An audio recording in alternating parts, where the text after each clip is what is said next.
নমস্কার বন্ধুরা, tasty table চ্যানেলে সকলকে স্বাগত।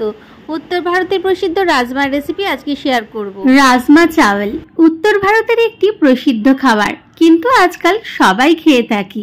চাওয়ালটা বানানো তো কিছুই না, সবাই জানি, কিন্তু সঠিক টিপস ও ট্রিক্স সহ রাজমা বানানোর পদ্ধতি অনেকেই জানি না। কিছু টিপস ও ট্রিক্স সহ রাজমা বানানোর সঠিক পদ্ধতি আজকে শেয়ার করব। এরকম রাজমা বানালে কিন্তু মুখে লেগে থাকবে, প্রতিদিনই খেতে ইচ্ছা করবে।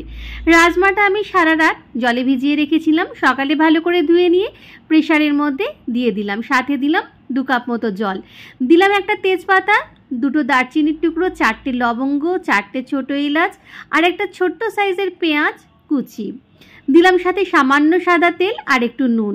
এবারে প্রেসার কুকারের ঢাকনা লাগিয়ে এটাতে 4টে হুইসেল আমি দিয়ে নেব। কথা বলতে বলতেই একটা হুইসেল পড়ে গেছে, পরপর 2টো, 3টে আর 4টেও পড়ে গেল। এইভাবে রাজমা সিদ্ধ করলে এর সুন্দর একটা গন্ধ হয়। দেখুন, ব্যাপারটা বেরিয়ে যাওয়ার পর আমি তারপরে প্রেসার কুকারটা খুলেছি। রাজমাগুলো কিন্তু একদম গোটা গোটা আছে, অথচ হাত দিয়ে টিপলে কিন্তু ভেঙে যাচ্ছে। এবারে বানিয়ে নেব একটা মশলা। মিক্সিং জারে 2টো মাঝারি সাইজের টমেটো একটু মোটা করে কেটে নিয়েছি, বেশ কিছুটা আদা কুচি নিয়েছি, 3টে কাঁচা লঙ্কা নিয়েছি, এর একটা মিহি পেস্ট বানিয়ে নিচ্ছি। অপরদিকে কড়াইতে বেশ কিছুটা সাদা তেল দিয়েছি আর 2 চামচ আমি এখানে ঘি দিয়েছি।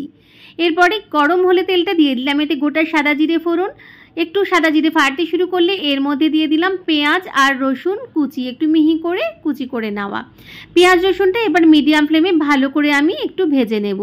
খুব বেশি লাল করে ভাজার একেবারেই দরকার নেই, একটু নেড়ে চেড়ে নেব। যখন বেশ সোনালি রঙটা ধরে যাবে তখন দিয়ে দেবো এর মধ্যে পেস্ট করে রাখা মশলাটা, মানে টমেটো, আদা আর কাঁচা লঙ্কা পেস্টটা।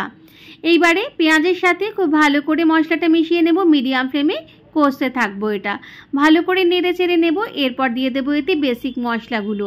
দিলাম এতে 1 চামচ কাশ্মীরি লঙ্কার গুঁড়ো, 1 চামচ এমনি লঙ্কার গুঁড়ো, 1 চামচ ধনে গুঁড়ো আর 1 চামচ ভর্তি আমচুর পাউডার, সাথে দিলাম সামান্য একটু চিনি টেস্টটা ব্যালেন্স হওয়ার জন্য। এবারে সব কিছু খুব ভালো করে মিশিয়ে নিয়ে মিডিয়াম ফ্লেমে কষতে থাকবো। ভালো করে নেড়ে চেড়ে নেবো সব কিছু যতক্ষণ না তেল ছেড়ে বেরিয়ে আসে। ভালো করে সব কিছু কষানো হয়ে গেলে এর মধ্যে দিয়ে দেবো মিক্সিং জারে যে মশলাটা ছিল তাতে সামান্য পরিমাণ জল নিয়ে সেই জলটা। এইবারে ভালো করে আরও একবার নেড়ে চেড়ে নেবো যতক্ষণ না মশলার গা থেকে তেল ছেড়ে বেরোয়।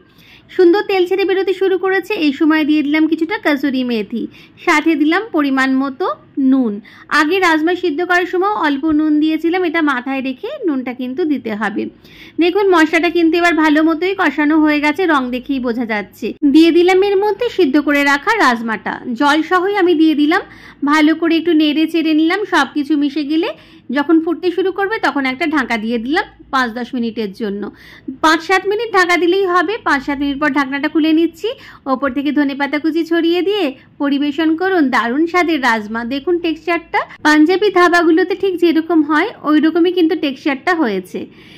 এই যে রাজমা সিদ্ধ করার সময় যে মশলাগুলো দিলাম এটা অবশ্যই দেবেন, এটা একদমই স্কিপ করবেন না, এর একটা সুন্দর কিন্তু গন্ধ হয়।